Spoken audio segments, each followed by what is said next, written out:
경제쇼.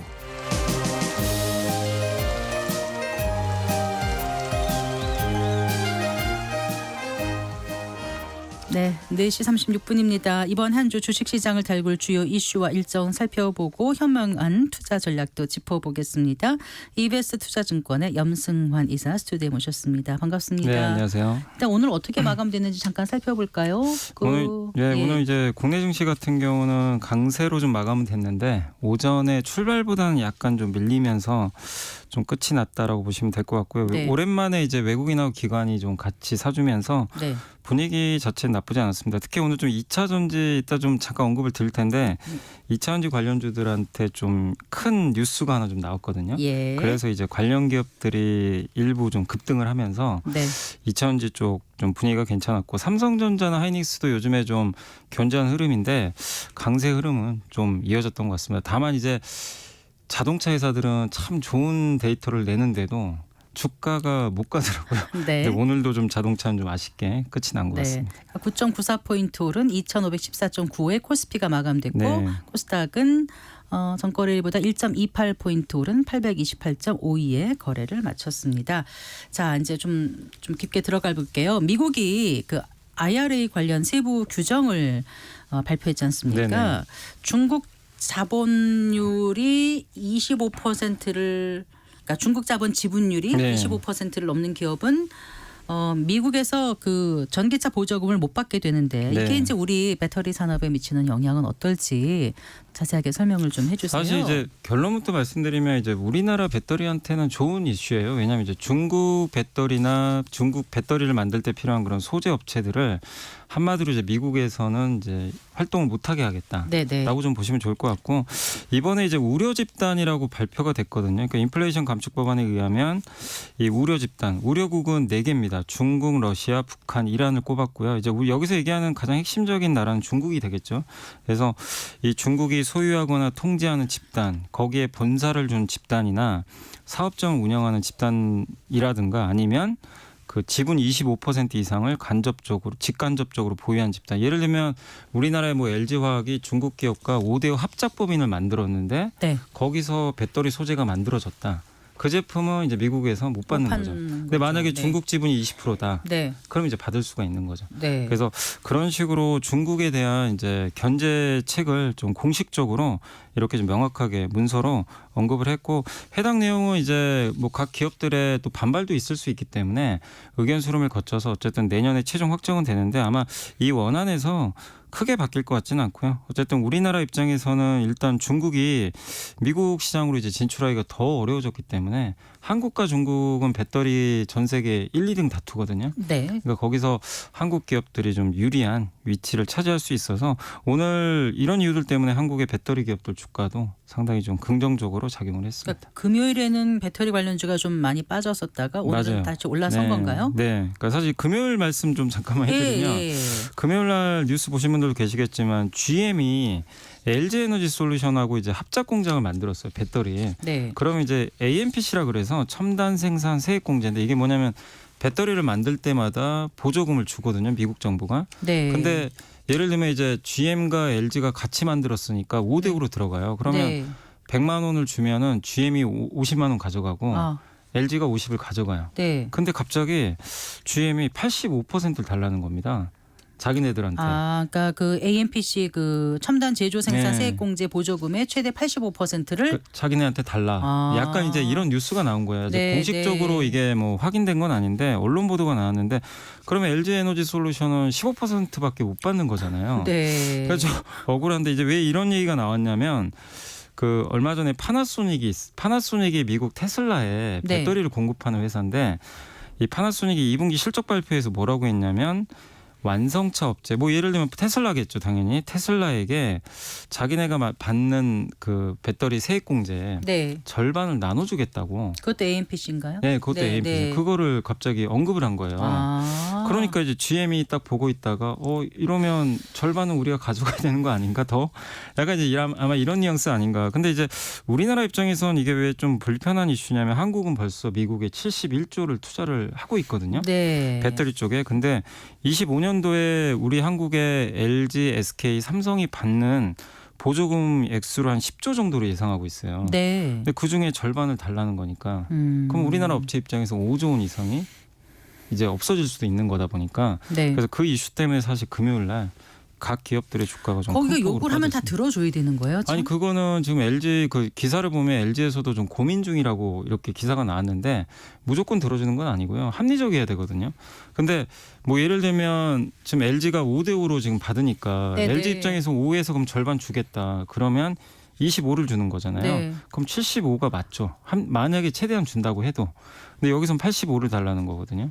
그러니까 이제 이거는 뭐 어쨌든 그 우리 한국 배터리 입장에서는 당연히 좀 무리한 요구이기 때문에 아마 협상을 통해서 조절을 해나가지 않을까. 근데 아무리 이제 많아도 완성차 업체 배분율 75%를 넘기면 안 된다라고 넘- 생각하는 거죠. 네 그렇게 네. 이제 이제 만약에 준다고 결정을 했을 때는 예, 예. 근데 이 85는 너무 좀 과도한 수치라서 좀 현실성은 떨어지지 않나. 이렇게 그래서 좀 판단. 그때 이제 금요일에 배터리 관련주가 내려갔는데 네. 오늘 다시 이제 이 소식이 나오면서 중국을 이제 규제한다는 확실하게 이제 명문화를 해버린 거죠. 왜냐하면 우려 외국 집단이 누구냐가 그 동안은 증권가에서는 그랬어요. 저 중국인 것 같은데, 네 개 나라로 확정된 근데 거잖아요. 그게 확정이 안 돼가지고 네. 좀 약간 불안했던 것도 사실이거든요. 근데 네. 이번에 확정을 했기 때문에 일단 이 부분은 좀 호재로 봐야 될 것 같습니다. 네. 그리고요 오펙 플러스 이제 회의 했잖아요. 네, 지금. 감산 합의한 거잖아요. 네, 그러니까 합의했습니다. 감산 합의하면 보통 이제 뭐죠 그 공급을 좀 줄이니까 가격이 올라가지 않을까 이렇게 생각했는데 네. 거꾸로인가 봐요. 오히려 유가가 지금 오펙 플러스 회의 끝나고 이틀 연속 끝나 그랬습니다. 그래서 많은 분들이 좀 의아하실 수도 있는 게 말씀을 드리면 오펙 플러스 회의에서 원래 감산을 했던 게 내년 말까지 200만 배럴 하루에 그건 이제 기본적으로 감산을 하고요. 자발적 감산을 165만 배럴 또 하거든요. 네, 이건 자발적으로 한 거예요. 각 국가들이. 그게 내년 말까지입니다. 그리고 추가적으로 한 번 더 하는 게 있어요. 자발적 감산. 이게 네. 150만 배럴을 하고 있었어요. 근데 여기서 220만 배럴로 이제 이걸 늘린 겁니까? 추가 자발적 감산을 150만에서 220만으로 70만 배럴이 더 늘어난 거죠, 사실은. 예. 그래서 이거는 언제까지 하냐면은 기간이 짧아요. 내년 3월까지. 네. 근데 왜 유가가 빠졌냐면요. 여기서 70만 배럴 그러니까 감산하는 게 사우디가 감산을 하는 게 아니라 그 나머지 국가들이 감산을 하는 거고 주도적으로 네. 하는 건 사우디잖아요. 네. 그러다 보니까 이거 기간도 얼마 안 남은 데다가 시장은 100만 배럴 정도 예상을 했거든요. 네. 적어도 100만 배럴 이상은 감산하겠지 했는데 뚜껑을 여니까 70만 배럴인 거예요. 뭐 예상보다 너무 적은 거 아닌가. 그래서 시장은 좀 의구심을 보인 거죠. 사우디에 오펙 플러스 장악력이 많이 떨어진 거 아닌가. 그 외의 주변국들이 사우디의 이런 감산 기조에 대해서 좀 반발하고 있는 거 아닌가.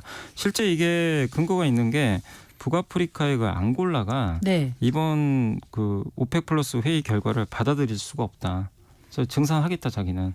이렇게 좀 또 언급을 했다고 합니다. 그러니까 한마디로 이들 안에서도 옛날 같지 않게 좀 균열이 좀 발생을 한 것 같아요. 거기는 살아야 되니까. 네. 왜냐하면 팔아야 이제 된다. 감산을 네. 하면 네. 당연히 재정에 영향을 주겠죠. 그러니까요. 많이 팔아야 되는데. 네. 그래서 지금 사우디 입장도 좀 상당히 난감해졌고 그래서 내년 3월이거든요. 네. 3월에 이제 추가 감산이 종료가 되는데 그때 만약에 더 연장을 못 한다면 유가는 또 한 번 더 빠질 수가 있어요. 이 원유 공급이 이제는 증가 쪽으로 바뀌게 되니까. 네. 그래서 지금 물론 이제 이렇게 원유 유가 떨어지는 건 한국 경제에는 긍정적이에요, 당연히.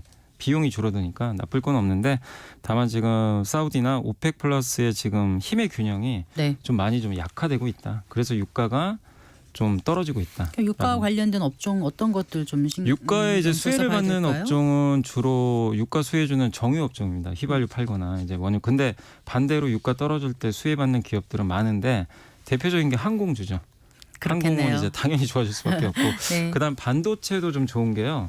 왜냐하면 반도체 업종도 유가가 이렇게 떨어지면 특히 미국 사람들이 휘발유 소비 많이 하잖아요. 네. 차를 많이 몰고 다니까 유가 떨어지면 당연히 휘발유에 대한 가격 부담이 떨어지거든요. 네. 그럼 그만큼 돈이 좀 구매력이 남아요. 생기는 구매력이 거예요. 생기니까 어. 소비가 좀 늘어납니다. 그래서 그렇군요. 전통적으로 반도체한테도 항상 그렇게 연관이 됐었어요. 그렇게 연관이 있습니다. 그래서 유가 오를 때 유가 저번에 100달러 갔을 때 있잖아요. 네네. 실제 우리나라 IT나 이쪽이 굉장히 안 좋았거든요. 그래서 유가 떨어지면 소비재하고 항공주한테 특히 좀 호재다라고 보시면 좋을 것 같습니다. 그렇군요.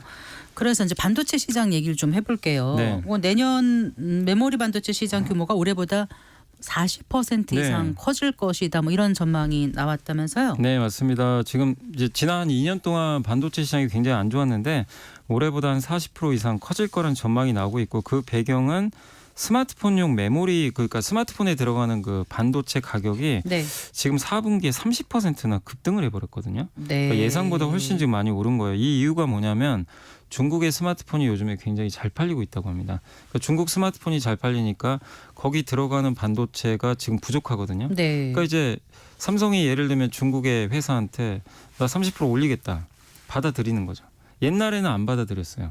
왜냐하면 반도체 공급이 많으니까. 네. 그래서 지금은 아까 유가랑 정반대입니다. 지금은 반도체 공급은 적은데 수요가 많으니까 당연히 반도체를 만드는 기업들한테 되게 유리하겠죠. 그래서 반도체 가격이 지금 큰 폭으로 인상이 되면서 내년에 아마 올해보다 더 좋을 걸로 보고 있고요. 사실 지난 한 2년간 삼성전자 하이닉스가 굉장히 좀 어려움을 겪었는데 아마 내년도에는 양사 합쳐서 한 20조 원 이상의 이익을 낼 걸로 지금 전망들도 나오고 있습니다. 그리고 요즘에 많은 분들이 아마 기사 보셨겠지만 AI가 요즘에 좀 대세잖아요. 네, 그래서 네. 뭐 스마트폰에도 들어간다 뭐 이러는데 거기 들어가는 이제 고대역폭 메모리 흔히 영어로는 HBM이라고 하는데 네. 이 시장에 대한 수요가 당연히 AI 시대를 맞아서 더 늘어날 수밖에 없기 때문에 이런 부분들도 상당히 우호적으로 작용할 것 같고요.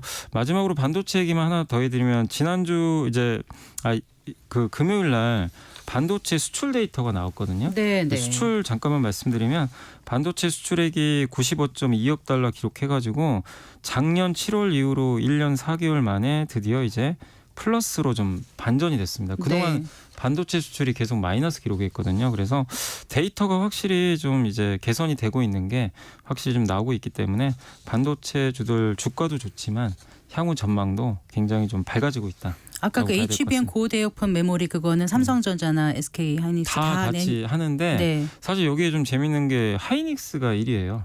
보통은 반도체 하면 항상 삼성이 1위인데 네, 네. 이 반도체만큼은 그 엔비디아가 지금 AI 반도체 1위인데 네. 거기에 요게 들어가는데 지금 거의 하이닉스가 독점으로 납품하는 걸로 알려져 있어서 그래서 하이닉스가 특히 요걸 지금 굉장히 좋은 성과를 내고 있다라고 어쨌든 말씀드리겠습니다. HBM 시장은 빠르게 성장할 것 같죠. 네, 맞습니다. 네. 이게 가격도 일반 디램보다 5배 이상 비싸기 그래요? 때문에 굉장히 비쌉니다. 어. 그러니까 기존 제품은 그냥 이제 그러니까 반도체 잠깐만 설명드리면 지금 여러분이 스마트폰에 쓰는 반도체는 네. 24시간 계속 만들어내야 돼요. 네, 네. 끊임없이 주문이 안 들어와도 그냥 찍어냅니다.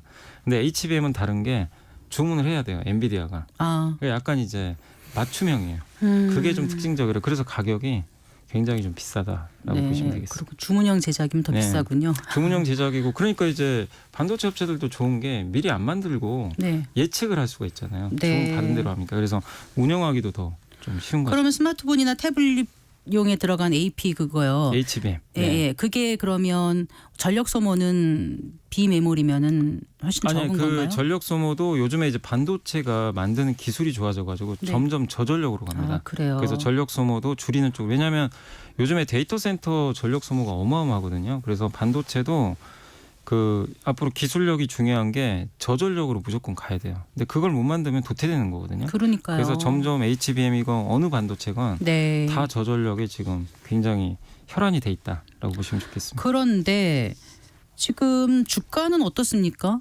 주가는 지금 하이닉스 같은 경우가 올해 한 70%나 올랐고요. 연초 대비.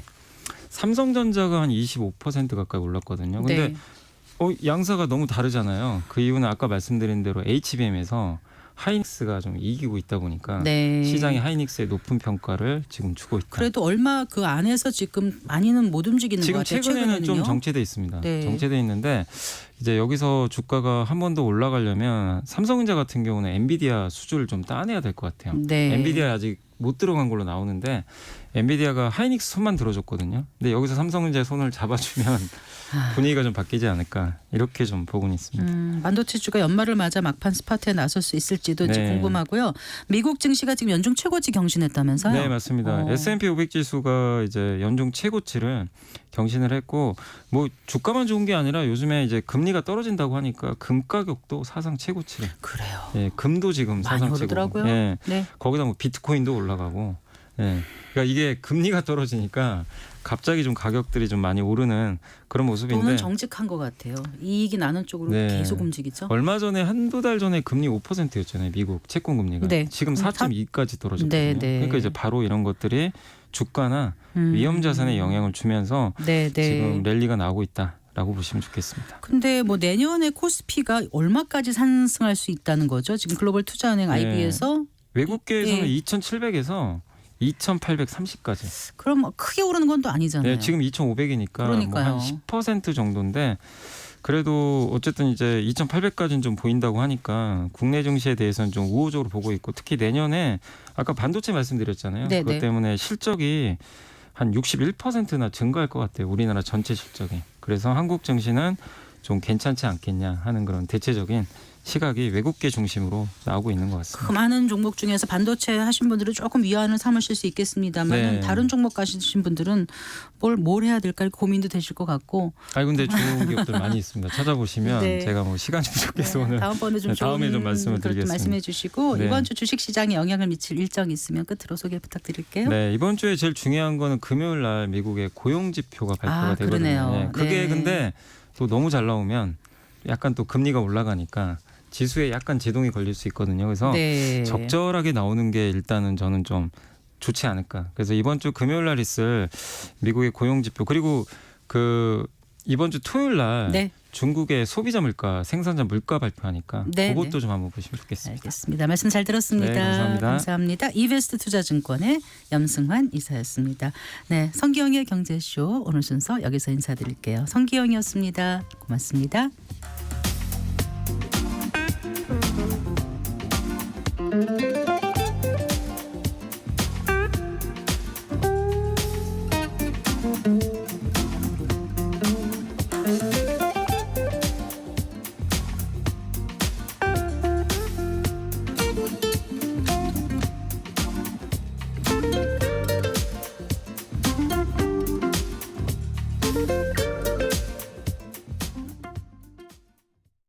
안녕하십니까. 대통령 직속 저출산 고령사회위원회 부위원장 김영미입니다.